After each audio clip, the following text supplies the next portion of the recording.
The Midlands Today Show with Will Faulkner. Midlands 103. Well, still to come today, Mullingar's Jerry Duffy conquers the Decca Ironman Challenge in style. In sport, all three Midland counties are out of the championships in both hurling and football, but do the qualifiers offer much to be hopeful about? And you'll hear what happened when a Jersey bean was introduced to Bosco at Lochbura in County Offaly yesterday. But first, Offaly native Anne Marie O Loughlin is once again a free woman after being released from an Australian prison on Friday. She has successfully appealed her conviction for the rape of another woman in the toilets of a Brisbane hotel 2 years ago. However, her appeal was on the basis that the judge misdirected the jury on a key issue, so the trial will have to be heard again. For now, she is free on conditional bail. Her dad, Shay, has taken time to join us this morning. Shay, you're welcome to the programme. Thanks, Will. I imagine you must be very relieved that she has again been released. Oh, very relieved. Thrilled, actually, that she's out and free again. So what is she saying? Have you spoken to her since? I have spoken to her a number of times since. Well, she's just adjusting, I suppose, to life again outside and free. And she's been well looked after by a lot of people, particularly Irish people there, and the Irish Australian Association support group. Does she have friends or people She's for a lot support? of friends there, girls that she worked with, and a lot of them stayed together, and she has been with them all. I think she's with them today again, because it's a bank holiday out there. Now, what restrictions have been placed on her? Because we understand it is conditional bail. She has to report once a week to a police station, and she cannot go near an exit point out of the country or receive her passport, you know. Okay, so I suppose standard enough sort of restrictions given the circumstances. Yeah, there was no money needed or anything that way. It was just a simple bail, and it took a while on Friday to get all the paperwork in order, because being a bank holiday weekend, if it hadn't been done, and now if she hadn't been out by 4 o'clock in the evening there, she'd been in until Tuesday. So great work done by the legal people. At what pace does the Australian legal system work? When are you expecting this retrial to be heard? The retrial is fixed for the 22nd of August. If that, I think it's penciled in for that date. It mightn't be set in stone yet, but we believe that it'll be in around then. She got an early one because she wants to get home and get cleared and get home, really. You know. What are your thoughts around the prospects of that happening? Well, I'd be confident, having seen the submission for the appeal. I would be quite confident that she'd be cleared in a retrial. There's a slight possibility that won't even come to that, but we take it at the moment that it will. And we have a QC now who done the work for the appeal, and we're quite happy with him, and we believe that she will be cleared. She's not, and I emphasise this, she's not a rapist, she's not lesbian in any way, and all her friends, both here and in Australia, know that.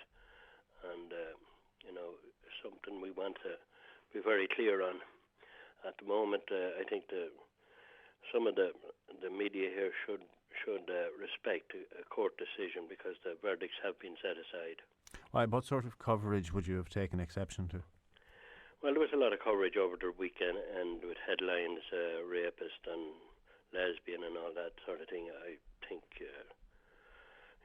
I take exception to that, and I think I'm rightly, and I'm also quoted in saying things that I never said, and I'm not Roseanne Davison, obviously, but I still will keep those cuttings, and we'll see how it goes. Okay, I obviously haven't seen the court papers, Shay, but the was it a technicality, or is there a substantive issue that you feel might clear her? I saw the submission made, and there was 11 points made in that by the QC. 10 of them related to conflicting evidence that was given, most of it by the alleged victim. Conflicting evidence in different statements that were given. And on that basis, and then I suppose the prime one for the appeal was that the judge erred in directing the jury. But with the others, the appeal may have been won on that, but the others, I think a case would be won on it. I'd be confident of that. We weren't make no secret of the fact that we were not happy with her defence at the first trial and their appearance at sentencing. And, you know, that's something that happened. I'd go into it later, maybe when this is all over. Okay, well, given that it is before the courts, albeit in Australia, we'll leave discussion of the technical matters at that. Yes. But can I ask you, obviously you're a father, you're going to support your daughter and you believe her 100%. On the other hand, people might ask, why would the alleged victim make up a false report? Well, there was evidence given that there was problems with her and her partner at the time, but I think that's going into the technicalities of it, which you say you don't want to, and I don't want to, certainly. You know, that'll be played out again in a retrial, and I have no doubt that Anne Marie will be cleared at that. Are you going to journey to Australia for the trial to be with her? Yes, if we can at all, we will, yeah. I believe we will go out for it. What sort of a toll has this taken on you and the rest of the family, Shay? Well, it has been a horrible nightmare, but I have to say we've had wonderful support from the community here, from our friends, far and wide, and it has been on a daily basis ever since this thing broke on the 3rd of December last. We've had a multitude of mass cards,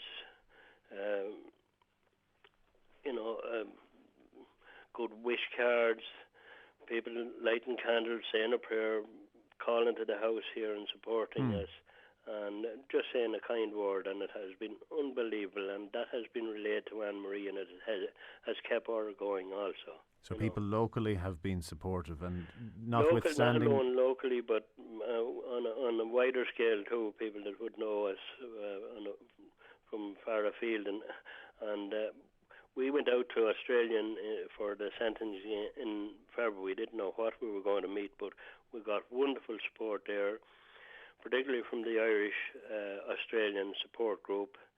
I think you interviewed their spokesperson there, Rita Stott, and she's a wonderful person. But also from a lot of Australians who got to know the case or knew about it and felt that there was injustice there. They gave us great support, and we were actually overwhelmed with where we were treated there. I'd just point out, as regards the appeal, there's only an 8% success rate out there. So, we were obviously on tenterhooks, and to get a unanimous decision on that was wonderful. Okay, so that gives you optimism then for the date in August. Yeah. Shay, we wish you the best.